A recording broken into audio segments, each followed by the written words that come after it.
Artinya, seseorang tidak boleh menjatuhkan hukuman sendiri atas kejahatan yang dilakukan terhadap dirinya, baik menurut agama maupun hukum.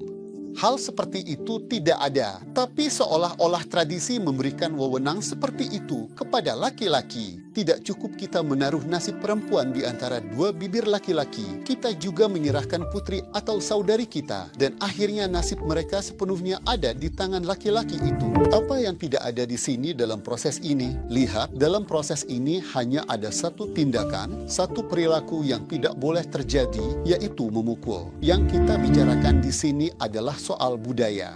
Dan ini pada dasarnya adalah budaya Arab. Dalam budaya Turki, posisi perempuan tidak pernah seperti itu. Itu budaya Arab. Dalam budaya Arab, cara berpakaian perempuan di mana Anda hanya bisa melihat matanya, itulah budayanya. Biarkan mereka menyelesaikan budaya mereka sendiri. Tapi budaya di tanah ini bukan seperti itu. Istanbul.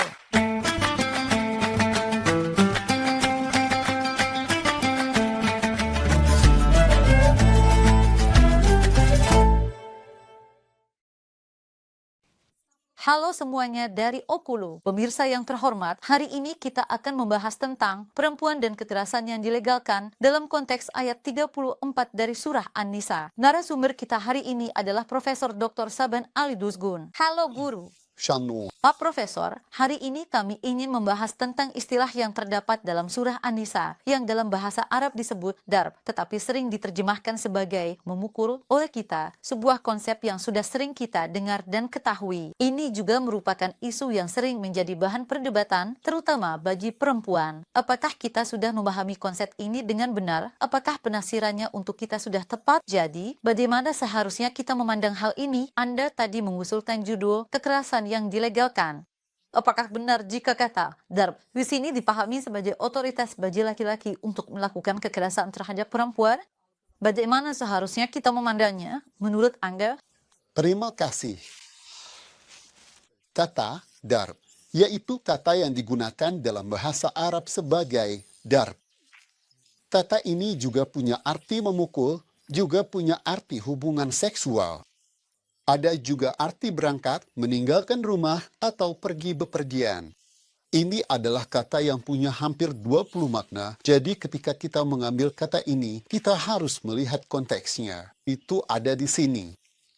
Ada perdebatan antara dua orang suami istri. Nanti akan saya bahas.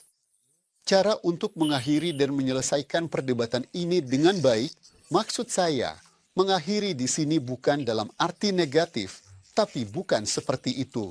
Karena ada tanda-tanda di belakang bahwa ini akan berakhir dengan baik. Jadi, bagaimana kita bisa mendapatkan hasil yang positif ketika kita mengarahkan diskusi ini ke arah negosiasi yang kita harapkan berakhir dengan baik? Oleh karena itu saya ingin menyoroti hari ini tentang penerjemahan kata darb sebagai memukul di sini dan juga kepada orang yang akan melakukannya. Saya menyebutnya sebagai kekerasan yang dilegalkan. Ini adalah sebuah kekerasan. Jadi untuk menyelesaikan suatu masalah seolah-olah laki-laki diberi inisiatif. Ayo, saya beri kamu wewenang. Lakukan hal seperti ini dan masalah ini selesai. Itu bukanlah sebuah kalimat yang polos atau tidak bersalah. Apa yang terjadi? Sebuah kekerasan sedang dilakukan. Ini adalah sebuah kekerasan, dan kepada pihak laki-laki yang akan melakukan kekerasan itu, kalian mentransfer wewenang dengan menggunakan nama Allah. Kalian telah memberikan wewenang. Oleh karena itu, saya menyebutnya sebagai kekerasan yang diberi wewenang untuk menekankan keseriusan masalah ini dan, ya, kekerasan yang terjadi di sini, ini disebut ihkahan. Artinya, seseorang tidak boleh memberikan hukuman sendiri atas kejahatan yang dilakukan terhadap dirinya, baik secara agama maupun hukum. Tidak ada hal seperti itu. Tapi seolah-olah tradisi telah memberikan wewenang seperti itu kepada laki-laki. Soim eminim.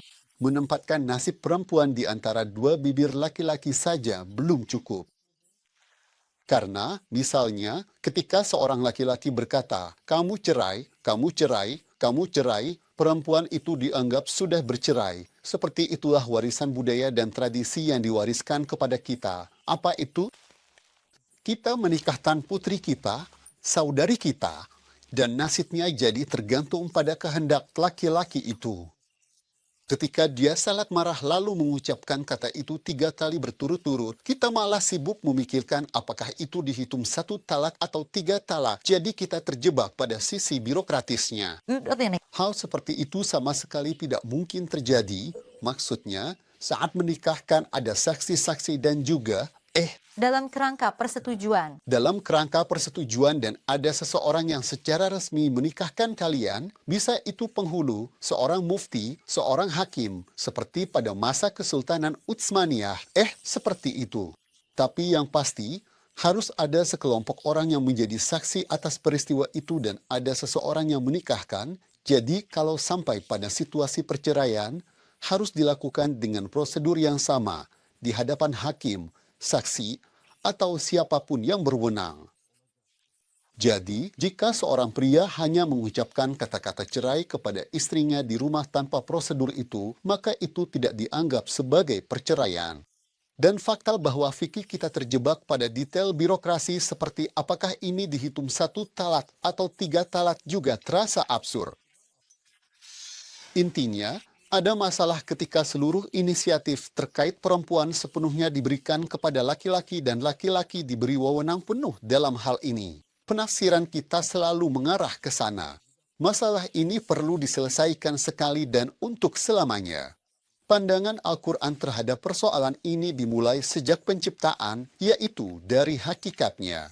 Jika dalam hakikat perempuan dan laki-laki ada kekurangan di satu pihak atau ada kelemahan di satu sisi, maka Anda akan memberikan wewenang kepada pihak yang lain.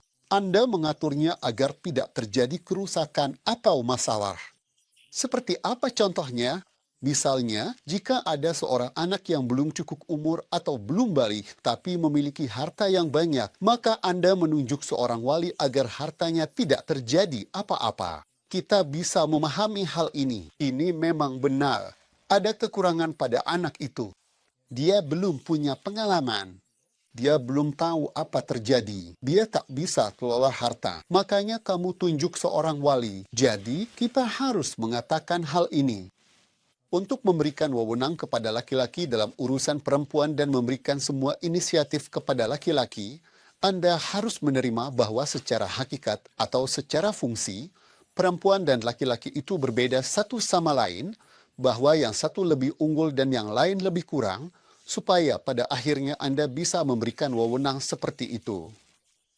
Orang yang mengklaim ini memang menerimanya mereka pikir perempuan rendah, laki-laki harus mendominasi. Kalau mereka mengatakan seperti itu, berarti mereka tidak melihat persoalan ini dalam kerangka Al-Quran, tidak bisa menilainya, atau memang tidak mau menilainya dari sudut pandang Al-Quran. Kita semua tahu ada risalah tentang nafsi fahide, ada juga buku-buku tentang nafsi fahide. Ada budaya seperti ini. Yang dimaksud dengan nafsi fahide adalah Allah menciptakan perempuan dan laki-laki dari satu hal yang sama. Diciptakan dari hal yang sama. Coba bayangkan ada 2 pohon aprikot. Biji dari kedua pohon itu adalah biji aprikot yang sama. Jadi, kedua pohon ini tumbuh dari biji yang sama. Jadi, perdebatan tentang siapa yang lebih lihat, perdebatan ini tidak perlu. Perempuan dan laki-laki diciptakan dari hal yang sama. Soal yang kita tahu, seperti dari tulang rusuk laki-laki, itu tidak perlu diperdebatkan sama sekali. Itu sepenuhnya merupakan penggunaan bahasa. Kalau Anda bertanya apakah Nabi Muhammad benar-benar punya hadis seperti itu atau tidak, bahkan jika Anda menganggapnya ada dan sahih, maksudnya adalah ini. Perempuan memiliki karakter, kemampuan, dan sifat alaminya sendiri. Sama seperti tulang rusuk. Struktur tulang rusuk itu sudah jelas. Bentuknya tidak lurus. Memang seperti itulah bentuknya. Struktur itu adalah sifat alaminya. Kalau tulang rusuk itu lurus, ia tidak akan bisa melindungi rongga, dada, dan organ-organ di dalam tubuh Anda. Memang seharusnya seperti itu. Perempuan itu seperti tulang rusuk. Diciptakan dari situ. Dikatakan bahwa jika Anda mencoba meluruskannya, Anda justru akan mematahkannya. Anda harus menghormati kodratnya. Selesai. Nah, dikatakan bahwa sumber hadis ini adalah diciptakan dari tulang rusuk. Dalam Taurat juga disebutkan tentang laki-laki dan perempuan. Kata tulang rusuk yang digunakan dalam Taurat juga memang berarti tulang rusuk yang kita kenal. Jadi, itu sepenuhnya bersifat kiasan. Yang di sana juga bersifat kiasan. Persis seperti yang kita tafsirkan ini. Di Taurat juga tidak dikatakan dia diciptakan dari itu. Jadi di sana juga menggunakan kiasan. Siapapun yang berpikiran sehat pasti tahu dia tidak diciptakan dari situ. Sekarang, kenapa kita membahas masalah ini dengan nada agak keras, seperti yang kalian perhatikan, ada emosional? Karena di sini, Anda memberikan kekuasaan berupa kekerasan yang dilegalkan dari satu orang kepada orang lain. Masalahnya apa? Dalam Al-Quran, permasalahan yang bisa diselesaikan di dalam keluarga disebut nusyus. Jika ada perilaku dalam keluarga yang bisa menjadi alasan perceraian, seperti perselingkuhan pasangan atau ketidakcocokan yang berat misalnya, ini juga disebut cica. Ada dua istilah yang digunakan Al-Quran dan dalam ayat ini digunakan istilah nusyus. Artinya ketidakcocokan dalam keluarga. Sekarang ada ketidakcocokan di sini. Tentu saja, dalam keluarga bisa terjadi perdebatan karena berbagai alasan, dan jika perdebatan itu terus-menerus, bisa menyebabkan ketidakcocokan. Tapi ini bukan alasan untuk bercerai. Lalu Al-Quran mengatakan, selesaikanlah masalah ini, karena kalian tidak perlu hidup dengan masalah atau kesulitan seperti ini. Lalu, bagaimana menyelesaikannya? Jika kita tidak tahu ayat ini, ayat seperti ini tidak ada dalam hidup kita. Dan memang ada keluarga-keluarga di dunia yang tidak mengetahuinya. Kalau saya tanyakan kepada Anda tentang ketidakcocokan seperti ini misalnya, di mana saja di dunia, pasangan suami istri biasa yang tidak tahu tentang ayat ini atau kitab suci. Ketidakcocokan dengan berbagai alasan, misalnya di rumah tidak ada cukup kemampuan finansial. Janji-janji yang diberikan saat menikah, baik dari pihak perempuan kepada laki-laki atau sebaliknya, tidak terpenuhi, tidak terjadi. Akibatnya, saya kecewa dan kami membicarakannya. Ketidakcocokan mulai muncul di rumah. Apa yang akan dilakukan suami istri? Bagaimana mereka bersikap ketika tidak ada sumber daya apapun di sini? Jangan tanya saya, Pak, saya sudah bercerai. Maksudnya kalau tidak bisa menyelesaikan. Ahahaha. Mereka berusaha menyelesaikannya, ada masalah pasangan membicarakannya. Mereka akan mencari cara untuk menyelesaikannya. Namun sekarang mungkin sudah ratusan, bahkan ratusan cara dan metode yang berbeda telah dicoba di sini menurut Al-Quran. Bisa dicoba. Namun Al-Quran menginginkan agar pasangan suami istri sedikit menjaga jarak satu sama lain, sedikit berpisah, merindukan satu sama lain, atau memikirkan secara mandiri tentang apa yang sedang terjadi, bagaimana cara menyelesaikan masalah ini, dan benar-benar memusatkan perhatian pada masalah tersebut, lalu menyelesaikannya dengan sungguh-sungguh. Jadi, ada semacam perpisahan. Ketika sedang bersama di dalam rumah, lalu muncul masalah. Dengan memisahkan, mari kita uraikan masalah ini, kita atomisasi, dan cari tahu di mana letak masalahnya. Setiap orang bisa memikirkan bagian-bagiannya satu persatu. Kalau dengan berdiskusi tidak bisa menghasilkan masalah, tidak bisa menemukan solusi, katanya. Jadi begini, pada saat perpisahan pertama, dikatakan bahwa mulailah dengan satu nasihat. Ini sifatnya timbal balik. Artinya, perempuan di sana, laki-laki di sini. Kamu diam, bukan berarti aku menasihati, menjelaskan. Dalam hal ini ada timbal balik, ada saling keterkaitan di situ. Pada semuanya itu, kita bicara sekali saja. Apa sumber masalahnya? Laki-laki pulang larut ke rumah setiap malam jam 12 lalu datang. Kita bicara. Kita bilang, ini tidak bisa terus seperti ini. Atau perempuan yang membuat kebersamaan keluarga kita jadi sulit, juga pulang larut atau pergi tanpa memberi kabar. Bisa ada banyak sekali alasannya. Kita sudah bicarakan ini sebelumnya. Yang dimaksud dengan berbicara di sini adalah menasihati. Memberikan nasihat kepada fihuna. Ada masalah di tengah dan kita berpisah. Itulah perpisahan pertama di situ. Kita sudah berpisah mental dan membuka perpisahan didiskusikan. Hasilnya, Jadi, di sini maksudnya membahas permintaan dan keluhan satu sama lain di atas meja. kita bahas di meja dan bicara, tapi dari pembicaraan itu tak hasil. Dikatakan lanjut ke tahap kedua. Kalian pisahkan kamar tidur. Masih di rumah yang sama. Pertama, kita berpisah secara mental. Lalu secara fisik, kita pisahkan kamar tidur dan masing-masing berpikir sendiri, merenung.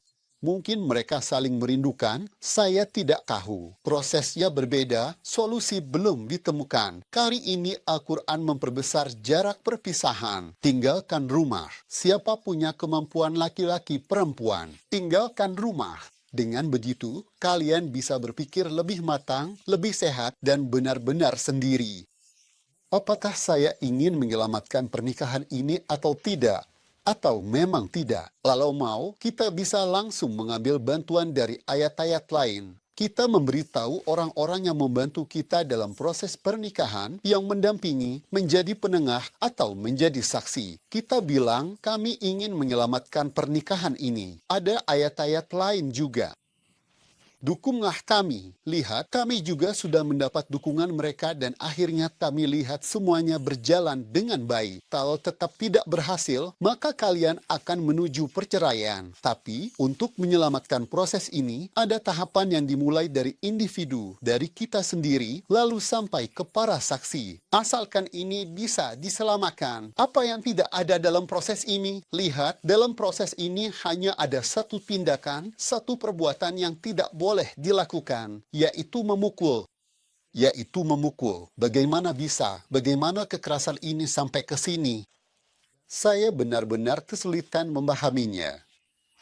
Sebagai contoh, jika ada yang berkata kepada saya, dalam pengalaman hidup 23 tahun dalam sunnah, pernah terjadi peristiwa seperti ini di antara istri-istri Nabi Muhammad, dan bisa menunjukkan satu catatan kecil saja, Pak Ustaz. Karena beliau sendiri juga pernah berdebat dengan istri-istrinya. Ada contoh tentang Aisyah yang meninggalkan rumah. Ketika tuduhan zina dilemparkan, ada ayat-ayat yang membahas tentang Hafsyah dan Aisyah dalam surah Tahrim. Nabi Muhammad sendiri pernah marah dan meninggalkan rumah. Pada pemisahan, Aisyah yang pergi, Nabi yang meninggalkan rumah. Ada contohnya. Apa yang saya sebutkan tentang meninggalkan rumah itu memang ada contohnya. Tapi untuk memukul, tidak ada satupun contohnya.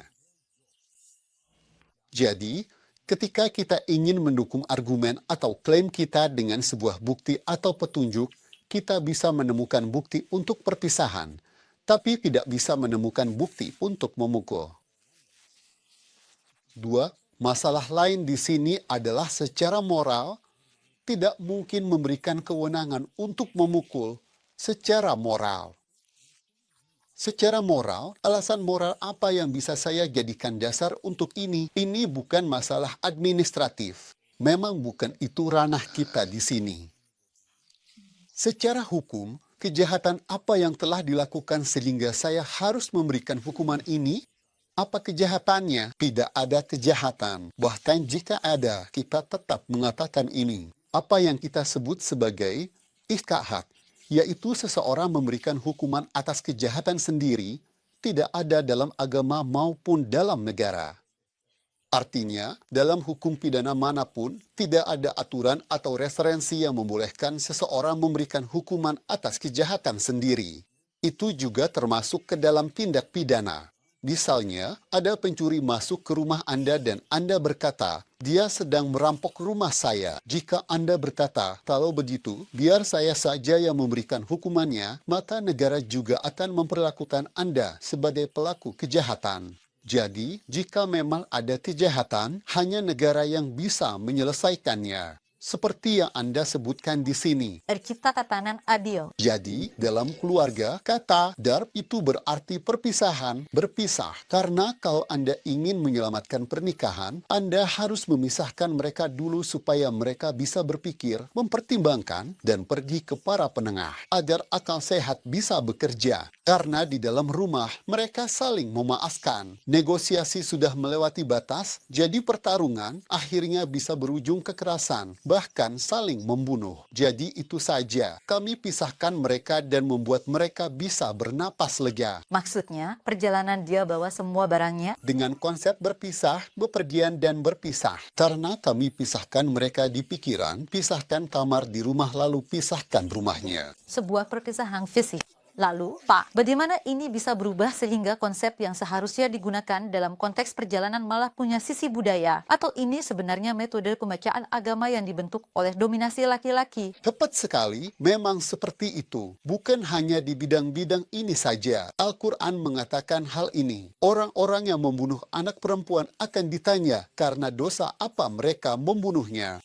Budaya kita membesar-besarkan pembunuhan anak perempuan hanya berdasarkan beberapa contoh. Memang ada contoh seperti itu di masyarakat Arab. Katanya anak-anak perempuan dikubur hidup-hidup dengan bahasa yang dilebih-lebihkan. Seolah-olah semua orang Arab melakukan hal seperti itu. Padahal, bagaimana sebenarnya pembunuhan anak perempuan itu terjadi? Dulu, ketika seorang pria memiliki anak perempuan, hal ini juga terjadi di kalangan orang Arab. Sekarang pun masih ada. Dia bilang, saya ingin anak laki-laki. Saat anak perempuan lahir, dia cemberut. Inilah yang disebut membunuh anak perempuan dan rasa malu itu sudah cukup menjadi aib bagi pria itu. Lihat, dalam hal hak dan keadilan, kamu menghilangkan hak waris anak perempuan demi laki-laki. Apa yang kamu lakukan? Kamu telah membunuhnya. Di suatu tempat akan ada penunjukan kejabatan atau posisi yang lebih tinggi. Laki-laki dan perempuan melewati pendidikan sama, tapi kamu memilih laki-laki. Ini disebut sindrom langit-langit kaca. Perempuan bilang, saya merasa kepala saya terbentur sesuatu yang tak terlihat. Apakah ini hanya terjadi di Turki? Tidak, ini terjadi di seluruh dunia. Jadi, budaya, sayangnya, masih menilai dan menghakimi perempuan dengan logika kekuatan fisik laki-laki dan dominasi laki-laki dari ribuan tahun lalu dari masa masyarakat pemburu pemumpul dan pertanian. Itulah masalah kita. Semoga dengan perkembangan ini, kesetaraan dan keadilan itu bisa tercapai. Seperti kata Nabi Muhammad, kalian seperti dua belahan apel. Jika satu bagian tidak ada, yang lain pun tidak lengkap. Bagaimana bisa seperti ini? Coba kita pikirkan. Bagaimana budaya bisa berubah seperti ini? Budaya yang kita bicarakan adalah budaya yang kita jalani. Sebagian besar juga merupakan budaya Arab. Dalam budaya Turki sendiri, posisi perempuan tidak pernah seperti ini. Itu budaya Arab. Dalam budaya Arab, bahkan cara berpakaian perempuan saat ini yang hanya matanya terlihat. Pakaian seperti itu hasil dari budaya tersebut. Di Afghanistan, Mata tidak terlihat. bahkan matanya tidak terlihat. Itu budaya. Kita juga punya perempuan asal Pakistan. Mereka tinggal di Inggris, di London. Tapi misalnya Anda mengadakan pertemuan. Pertemuan itu dipisahkan tirai menjadi dua bagian. Di sisi kiri, dari 50 perempuan yang duduk, tidak ada satupun yang wajahnya terlihat. Itu adalah pengalaman. Oke, sekarang biarkan budaya itu tetap di sana, biar mereka sendiri yang menyelesaikan urusan budayanya. Tapi budaya di tanah ini bukan seperti itu. Jadi, jangan ada yang membawa budaya sebagai norma dan nilai agama lalu meletakkannya di hadapan kita dan berkata seperti ini. Lihat, Al-Quran ingin perempuan dipukul. Itu adalah norma budaya kamu sendiri. Dan tujuan Al-Quran justru untuk mengambil norma itu dan menjauhkannya dari tanah ini. Sayangnya, Pak Ustaz, kita melihat bahwa para pria menggunakan hal ini dengan bersandar pada agama demi memuaskan keinginan mereka sendiri. Di sisi lain, kita juga melihat bahwa para perempuan justru menjauh dari agama hanya karena sudut pandang seperti ini. Ada banyak sekali contohnya di sekitar kita. Kita melihat hal ini terjadi hanya karena situasi-situasi yang dianggap sebagai contoh perempuan yang dipinggirkan dalam agama atau seolah-olah berada di bawah dominasi. Maksud saya Nabi Muhammad sendiri berkata kepada para sahabatnya, ambillah ilmu dari Humera. Umera artinya gadis berpipi merah. Ahmer dikelai Hilali Ahmer. Itu dari akar kata yang sama, maksudnya Siti Aisyah. Siti Aisyah, seorang guru dan perawi lebih dari 2000 hadis. Beliau guru kita, menyampaikan kepada kita sebagian besar kehidupan Nabi Muhammad yang tidak terbuka untuk semua orang. Beliau adalah perawi, ibu kita. Ya, beliau memang seorang guru. Mengerti, ya? Sekarang, dalam budaya saat ini, ada pola pikir yang menolak perempuan menjadi guru dan mengajar laki-laki. Contoh lain, ada juga Belkis. Kita tahu tentang surat menyuratnya dengan Nabi Sulaiman di Yaman. Belkis digambarkan dalam Al-Quran sebagai seorang pemimpin perempuan yang mengubah negerinya menjadi negara yang makmur, adil dalam meminta pendapat dan mengambil keputusan melalui musyawarah, serta menjadi pemimpin yang berbudi luhur. Namun, dalam fikih kita justru dipertanyakan apakah perempuan boleh menjadi pemimpin atau tidak, boleh menjadi hakim atau tidak. Untungnya, para ulama Hanafi menetapkan hukum bahwa jika perempuan bisa menjadi saksi, maka dia juga bisa menjadi hakim dan pemimpin, sehingga pertanyaan ini pun disingkirkan dari meja perdebatan. Jadi, hal ini memang agak bergantung pada zaman, tingkat kemajuan, dan perkembangan standar kemanusiaan kita. Ya, semoga kesadaran-kesadaran ini bisa menjadi jalan untuk perkembangan lebih baik. Kita berada di bulan Ramadan. Ada laki-laki sulit mengendalikan amarahnya karena supnya terlalu asin. Mereka melakukan kekerasan dalam rumah tangga. Begitu. Takutlah kepada Allah. Setiap orang adalah individu terhormat di hadapan Allah, dan jika dia tidak punya siapa-siapa, bahkan jika tak ada yang peduli padanya, pemiliknya tetap Allah. Jika ada kekerasan di sana, pria harus berpikir matang sebelum mengangkat tangan kepada istrinya, sadar bahwa dia tak akan bisa meninggalkan padang mahsyar sebelum mempertanggungjawabkan perbuatannya. Akan ada perhitungan atas perbuatannya. Terima kasih. Terima kasih. Terima kasih. Pemirsa, hari ini kita telah membahas masalah kekerasan yang dilegalkan, isu perempuan dalam konteks ayat ke-34 surah An-Nisa. Sampai jumpa di episode berikutnya. Sehat bahagia.